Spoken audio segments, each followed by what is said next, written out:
from the moment all this started earlier in the year, the coronavirus has absolutely changed the gun culture throughout the United States in several different ways.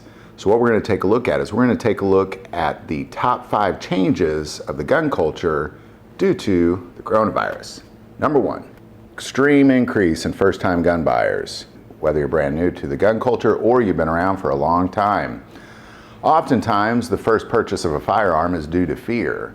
Fear of being able to self-protect themselves in their home or their family. This desire to be able to protect your home and your family is a great one, and it's a great reason to purchase a firearm. For many reasons, that was not why I first started in the gun culture, but all of us at one point were new to the gun culture. I first entered into this culture for hunting reasons. And then, of course, I then later drew into this idea of being able to defend my home and my family. It really wasn't until I had kids that I first started to think more about self-defense in the home. But there's always some sort of driving force that causes most people to go to a gun store and purchase guns. Every gun store throughout the entire country saw massive lines for weeks. I have not been to a gun store in quite some time.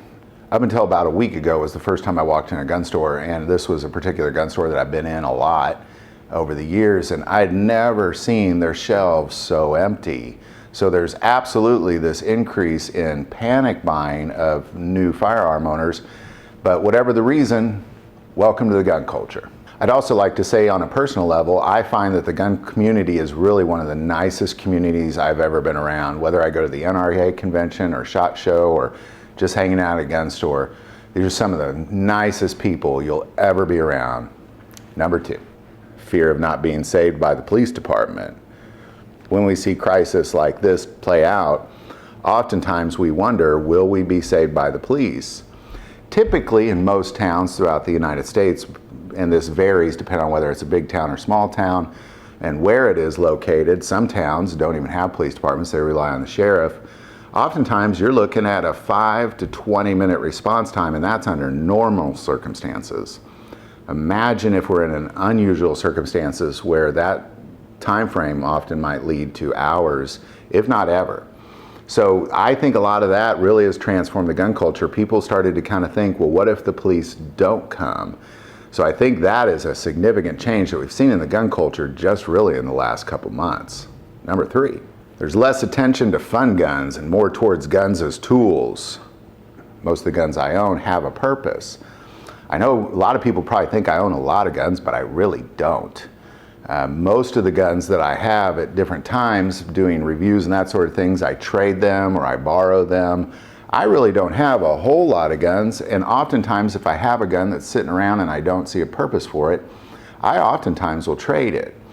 Because I like to have a purpose for it, and I'm seeing that a lot of these gun purchases over the last few months, people are buying guns as tools and not those fun guns. There's a lot of guns out there that are a lot of fun. Those are my favorite kind of guns, to be quite honest. They're the guns that I really enjoy shooting, that are a lot of fun. But what we're seeing is this transition from going to guns that are just cool to guns that are tools, and that's an awesome change to see in the gun culture. Number 4, pro-Second Amendment folks are welcoming new gun owners like never before.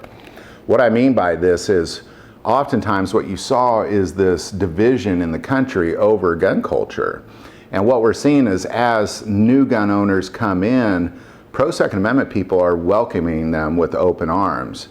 On YouTube, what you're going to see is almost every gun channel out there is doing some sort of video welcoming new gun owners and giving them tips and ideas on how they could better manage and be safe about being new to the gun culture, and I love seeing that. That's awesome that what we're seeing is, again, I go back to the gun community is one of the nicest communities I've ever been around in my life. And what you're seeing is as these new gun owners who maybe were very anti-gunners just a few short months ago suddenly come into the Second Amendment group, the pro-Second Amendment group, what we're seeing is these pro-Second Amendment people are just welcoming with open arms. They're not saying, well, you can't be in my group because you were against me a few months ago. Not at all. They're welcoming with open arms, and they're not even asking any questions about it. It's just welcome to the gun culture. And finally, number 5, conversations about gun purchases are more and more common.